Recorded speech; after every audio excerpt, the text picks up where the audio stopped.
Data security council of India यानी कि डीएससीआई की रिपोर्ट बताती है कि साइबर हमले और उसमें भी मैलवेयर हमले इंडियन हेल्थ केयर और तेजी से उभरते फाइनेंशियल सेक्टर के लिए गंभीर होते जा रहे हैं। इंडिया साइबर थ्रेट रिपोर्ट 2025 में यह बताया गया है कि आने वाले समय में एआई पावर्ड हमले और डीप फेक तकनीक इन दोनों सेक्टर्स को भारी खतरे में डाल सकते हैं।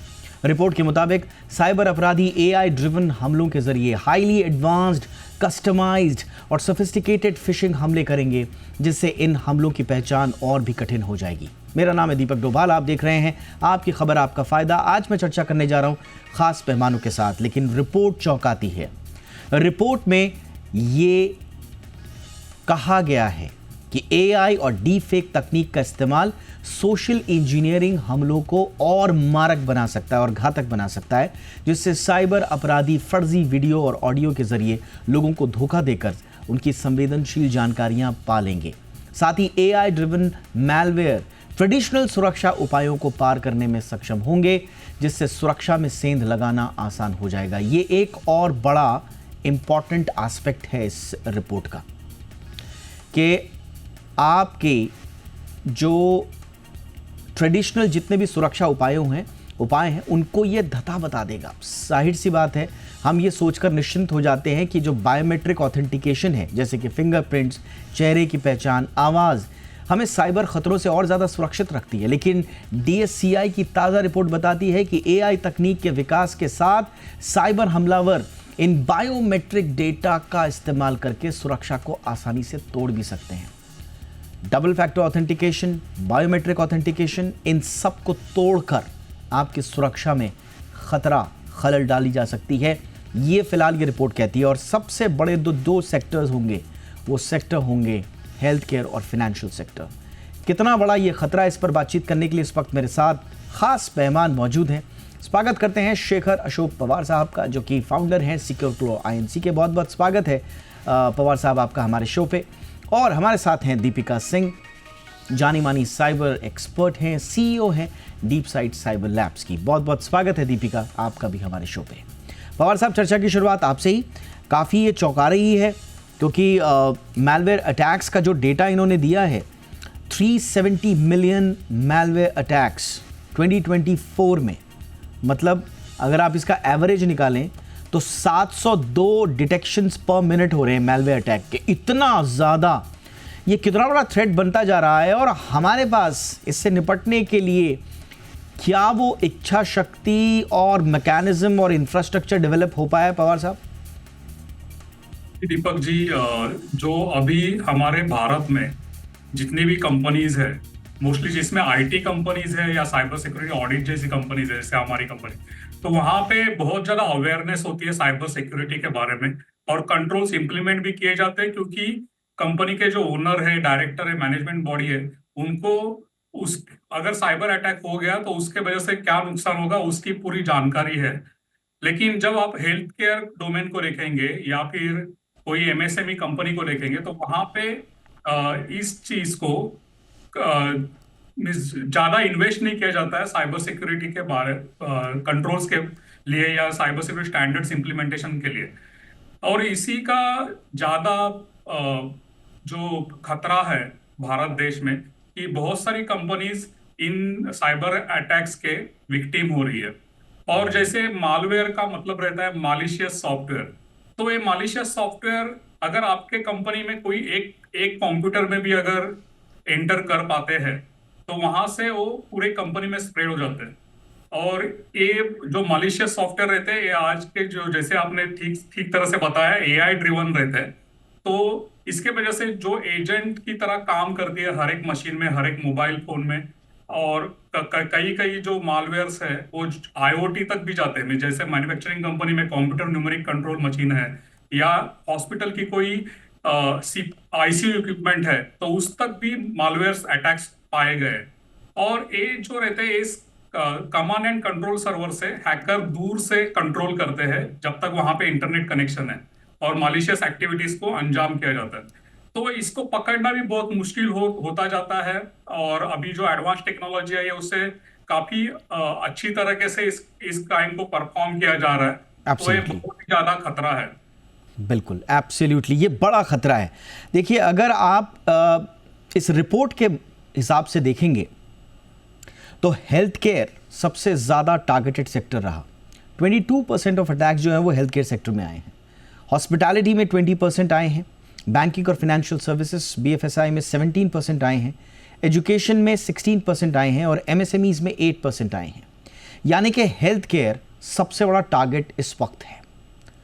दीपिका जी का जिक्र इसलिए करना लाजमी है क्योंकि अभी आप एक इंटरनेशनल टूर से भी आई हैं और इंटरपोल जैसी बड़ी संस्थाओं के साथ आप लोगों ने समझा है कि कितना बड़ा ग्लोबली साइबर सिक्योरिटी का ये इशू बन रहा है। इस बीच स्वागत कर लेते हैं अमित दुबे साहब का भी। अमित जी, बहुत बहुत स्वागत है आपका भी, आपके पास भी आऊँगा। लेकिन दीपिका, मैं इसलिए आपसे बात करना चाह रहा था क्योंकि UN का कुछ दिनों पेपर, लगभग 4 हफ्ते पहले का एक पेपर है जिसमें UN ने इस बात पे चिंता जाहिर की है और ख़ास तौर से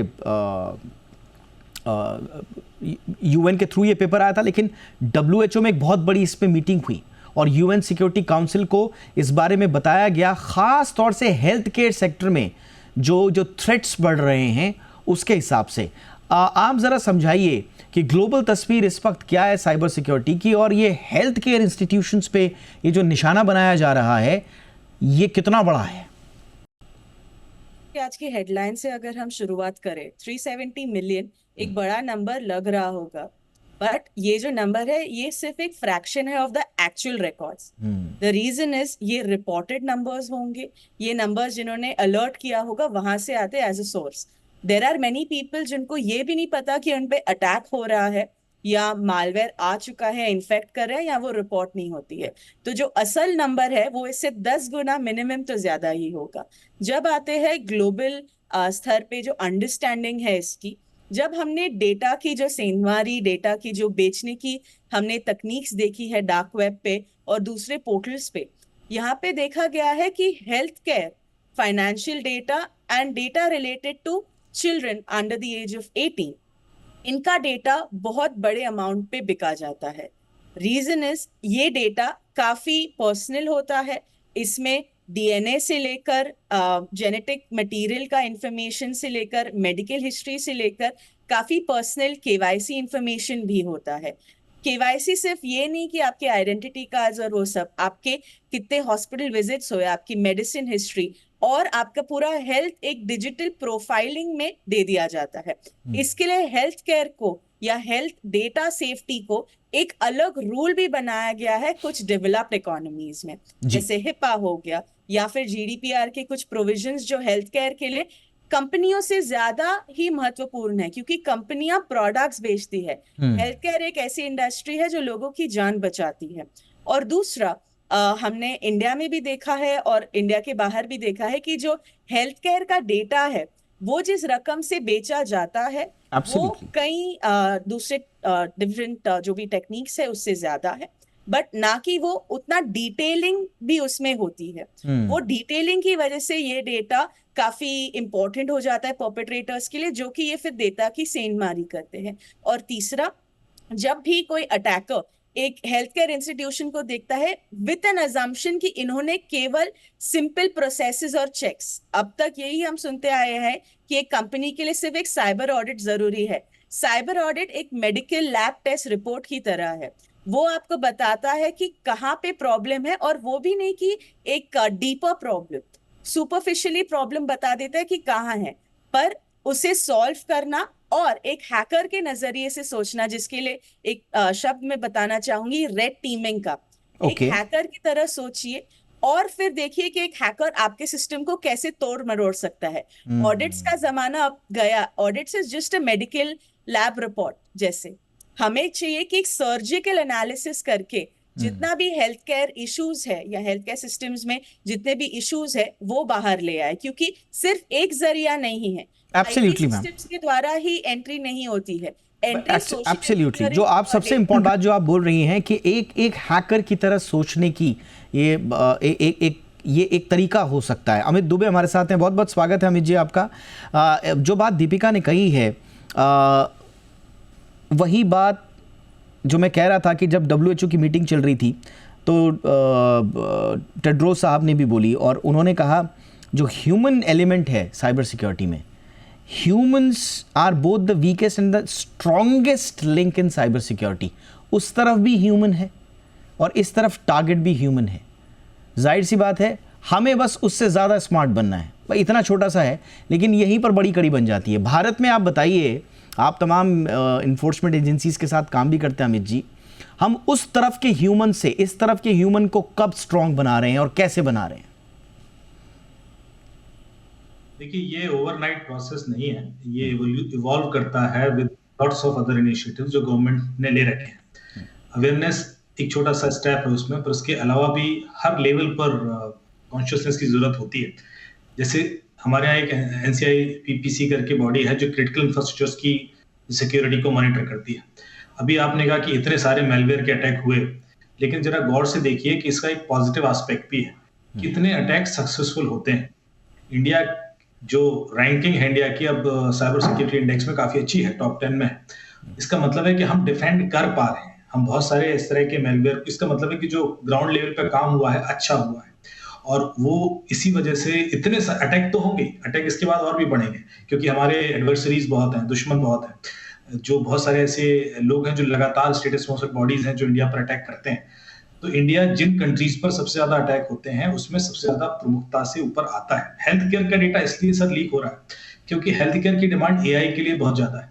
अभी जो नए एआई सॉल्यूशंस बन रहे हैं उसमें हेल्थ केयर का डेटा, जैसा कि दीपिका ने भी बताया, कि डार्क वेब पर बहुत ज्यादा बेचा जा रहा है, बिकॉज एआई उसको कंज्यूम करके इस तरह की चीजें इवॉल्व करेगा जो शायद बड़ी सरप्राइजिंग होंगी। देखिए, एआई में भी हम 4 क्वाड्रेंट पे काम करते हैं, known variable, known unknown variable, unknown known and unknown unknown variables. AI के थ्रू अननोन अननोन तक पहुंचने की कवायद हो रही है कि हम इस तरह के डेटा के संग खेलना शुरू हो जाए जो वो इन्फॉर्मेशन निकाल के देते जो हमें पता भी नहीं कि इसके अंदर है, और हम वो खतरनाक इन्वेंशंस करने लगे। तो मेरे ख्याल से ये सारी जो एस्पिरेशंस हैं रिसर्चर्स की, उसकी वजह से इस तरह के डेटा की डिमांड सबसे ज्यादा रहती है, जो इसमें हेल्थ केयर प्रमुखता से।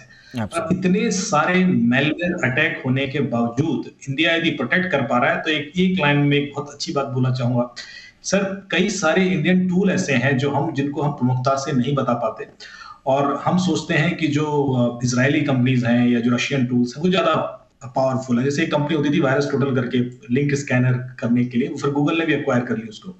लेकिन अभी मैं देख रहा था इंडियन कंपनीज हैं, जैसे मूवी आर्मर करके एक टूल है, वो 2000 ऐसी लिंक हैं जो वायरस टोटल पर क्लीन है, लेकिन वो डिटेक्ट कर पा रहा है, वो बता पा रहा है कि इसमें मेलवेयर है, इसमें फिशिंग अटैक हो सकता है। तो इसका मतलब है कि इंडियन इकोसिस्टम काफी अच्छा डेवलप हुआ है। कई सारे ऐसे टूल्स आए हैं जो हमारे प्रोसेस का पार्ट बने, इस वजह से हम उसको रोक पा रहे हैं। अमित जी, आपने बहुत इंपॉर्टेंट बात बोली, और मैं थोड़ा सा इसको और ब्रेक के बाद, हालांकि मेरे पास कम वक्त होगा, लेकिन तीनों से मैं थोड़ा समझना चाहूँगा कि ये जो हमारा एक एफिशिएंसी आ रही है हमारे इकोसिस्टम में, ये ट्रिकल डाउन होके क्या एक आम यूज़र तक, एक एंड यूज़र तक आ पा रही है? इंस्टीट्यूशनल लेवल पे तो हम देख रहे हैं कि हो रहा है, लेकिन वो समझ कि मेरे मोबाइल में क्या आया, मेरे मोबाइल में क्या मैंने कुछ प्रोटेक्शन के लिए वो चीज़ें डाली हैं, वो आई हैं या नहीं आई हैं, और उसके लिए क्या करना होगा। एक छोटे से ब्रेक के बाद इस पर चर्चा। आप कहीं मत जाइए, देखते रहिए आपकी खबर, आपका फ़ायदा।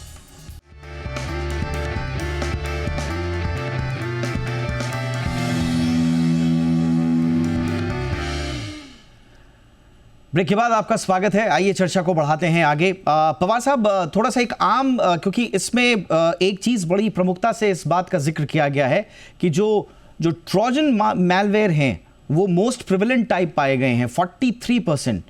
इसके बाद इन्फेक्टर हैं, वॉर्म्स हैं, लेकिन ये ट्रोजन मैलवेयर का एक आम आदमी के लिए क्या मतलब है, और ये क्या मेरे मोबाइल के अंदर कुछ बड़ा थ्रेट आ रहा है इससे? ट्रोजन हॉर्स का मतलब होता है, एक एक्चुअली रोमन स्टोरी है, मैं बताना नहीं चाहता, लेकिन एक ट्रोजन हॉर्स क्या रहता है कि जैसे फ्री सॉफ्टवेयर्स रहते हैं, कोई अगर आपको कोई रोब्लॉक्स या ऐसे कोई गेम्स रहते हैं जो आपको फ्री में चाहिए, तो आप कोई साइट्स रहते हैं जहां से आप डाउनलोड कर सकते हो। वैसे ही फ्री कोई टूल्स चाहिए तो आप डाउनलोड कर सकते हैं, और जब आप उसको इंस्टॉल करते हैं तो उसके साथ एक मालवेयर भी इंस्टॉल हो जाता है।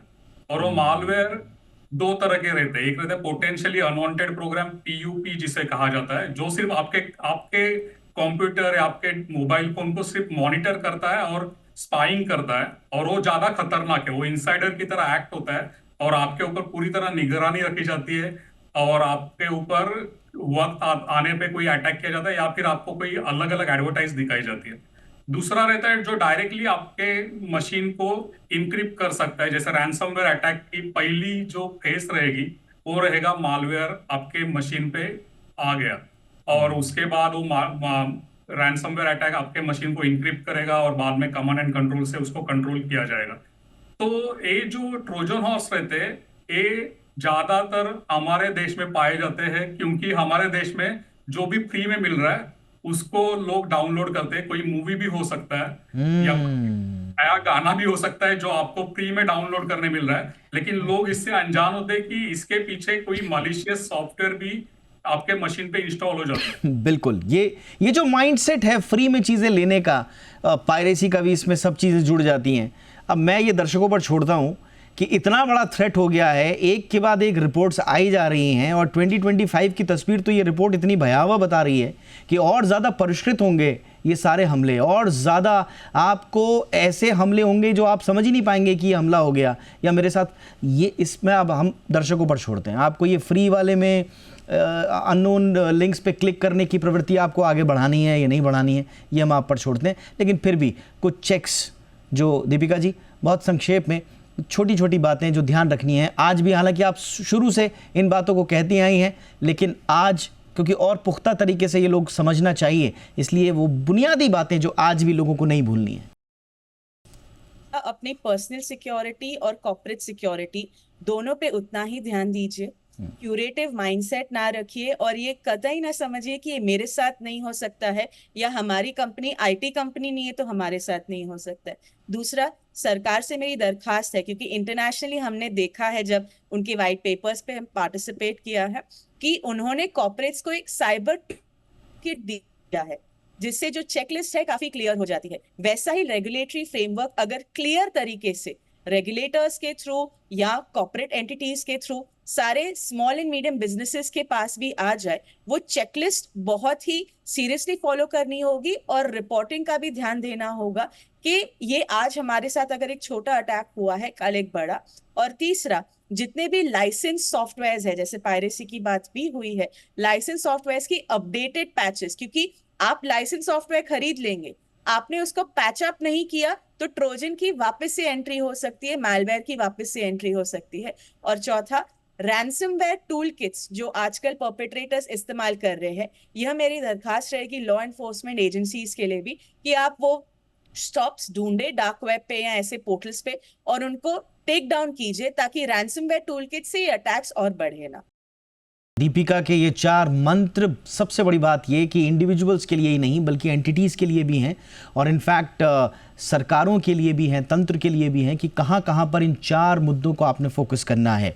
दुबे जी, आप भी अमित जी बता दीजिए वो बातें जो एक आम इंसान से लेकर तंत्र सबको याद रखनी है। देखिए, सबसे पहले तो स्कैन करने की आदत डालें। ब्लाइंडली किसी भी चीज पर भरोसा ना करें, चाहे वो लिंक हो, क्यूआर कोड हो, बैंक अकाउंट ही क्यों ना हो। पेमेंट कर देते हैं, आप देखें ना कि भाई किसका है, क्या है, कब खुला था। थोड़ा बहुत लोगों ने व्हाट्सएप पे पैसे मांगे और किसी दूसरे के अकाउंट में पैसे डलवा रहे हैं, लोग डाल देते हैं। तो मेलवेयर तो आएगा ही आएगा जब आप पैसे ही डाल देते हो। तो मेलवेयर के लिए तो मुझे एक लिंक ही क्लिक कराना था या कुछ स्कैन कराना था या कुछ एप्लीकेशन इंस्टॉल कराना था। अभी हमने डिस्कशन किया वेडिंग कार्ड के नाम पर लोग लुटे हैं, क्योंकि उसमें एपीके फाइल लोग इंस्टॉल कर लेते थे। फिर हमने देखा कि एक और एपीके आ गई थी, कोई बैंकों की एपीके थी। तो मेरे ख्याल से उसके लिए टूल जरूर मैं रिकमेंड करूंगा कि एक मोबी आर्मर करके एक टूल है, उसमें आप स्कैनिंग कर सकते हैं। उसमें आप क्यूआर कोड भी स्कैन कर सकते हैं, लिंक भी कर सकते हैं, एप्लीकेशन भी कर सकते हैं। तो स्कैनिंग करने की आदत डालें जिससे कि आपको पता पड़े कि हाँ ये चीज सेफ है, अनसेफ है, ताकि कम से कम मेलवेयर इंट्रूजन हो सके। अमित जी सॉरी इंटरप्ट कर रहा हूँ, साथ ही साथ ये भी क्लियर करते जाइए संक्षेप में। ये भी कहा जाता ना कि हमने अगर कोई जैसा आपने टूल बताया या कोई एंटीवायरस इंस्टॉल कर लिया तो साहब सिस्टम में लैग होने लग जाता है, वो काम करना शुरू। ये अब इस मामले में हम कितना आगे बढ़े हैं, क्योंकि मुझे याद नहीं है कि 10 साल में हम लोगों ने कोई एंटीवायरस जो इंस्टॉल किया हो इस डर से कि कहीं सिस्टम स्लो ना हो जाए। नहीं, ये बहुत बहुत जरूरी सवाल आपने पूछा, क्योंकि यही एक कारण था। लोग एंटीवायरस के नाम पे वायरस इंस्टॉल कर लेते थे। अभी आप देखिए, मुझे कॉल आया एक मिनिस्टर साहब का, बोलते हैं कि अमित मुझे एक मैसेज आया हुआ है कि फोन के अंदर वायरस है, इसको क्लिक कर लीजिए। तो कर लूं क्या? लेकिन सर बिल्कुल मत करना, आप करोगे तो सॉल्व हो जाएगा वायरस। तो ये होता था। मैं इसलिए बता रहा हूँ कि जो मैं रिकमेंड कर रहा हूँ ये वेल टेस्टेड है, इंडिजीनियस, इंडिया का सोल्यूशन है। Absolutely. विदेशों के सोल्यूशन वैसे भी रिकमेंड नहीं करता, क्योंकि विदेशी धरती से क्या डेटा चोरी करने के लिए आया आदमी, तो पता नहीं होता। हाँ। जब तक हम पूरी तरीके से विश्वास, मैं कोई चीज का नाम लेता नहीं। ये इंडिजिनस सोल्यूशन है, इंडियन यंगस्टर्स ने बनाया और वेल टेस्टेड है। गवर्नमेंट का थोड़ा सपोर्ट भी है इसमें, तो इसलिए हम लोग इसको यूज कर सकते हैं। और ये स्लो भी नहीं करता, और ये कंटेनराइज सोल्यूशन है। ये आपका कुछ डेटा नहीं लेगा, ये आपके फोन के अंदर एक कंटेनर क्रिएट करता है, और जैसे ही आप उसको स्कैन करते हो वहीं सैंडबॉक्सिंग एनवायरनमेंट में उसको रन करके डिलीट कर देता है। सो सर्वर पर कुछ नहीं जाता है। तो इस वजह से आप का ये भी रिस्क नहीं रहता कि कोई डेटा चोरी होगा, किसी को कुछ पता। एब्सोल्युटली। मुझे लगता है ये बहुत इंपॉर्टेंट बात बताई। मैं इसलिए पूछा क्योंकि जैसा आपने बहुत ही कमाल की जो आपने एग्जांपल दिया कि इसमें लिखा हुआ है कि आपके फ़ोन में वायरस है, क्या इस पर क्लिक कर दूं। तो ये देखिए, मैं बताया ना कि जैसा आप डाल हैं तो साइबर अपराधी पात हैं, वो आपसे 4 कदम आगे रखने की कोशिश करेंगे, लेकिन फिर वही थ्योरी आती है कि उस तरफ भी ह्यूमन, इस तरफ भी ह्यूमन, कौन ज़्यादा स्मार्ट, ये लड़ाई उसी की रहने वाली है। और हमारी मुहिम सिर्फ इस बात की है, हमारे तीनों सुधी जो गेस्ट हैं वो समय समय पर आप हमारे पास आते रहते हैं, हमारी सिर्फ एक मुहिम है कि हमें इस पार के ह्यूमन को ज़्यादा स्मार्ट बनाना है, ज़्यादा स्ट्रांग बनाना है। उसके लिए हम अपनी मुहिम को जारी रखते रहेंगे।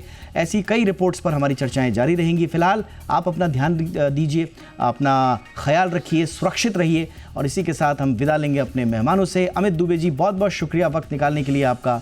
पवार साहब, थैंक यू सो मच, वक्त निकाला आपने। Thank you so much Deepika Singh, वक्त निकालने के लिए हमारे दर्शकों के लिए। आपकी खबर, आपका फ़ायदा में इतना ही। इजाज़त दीजिए, नमस्कार।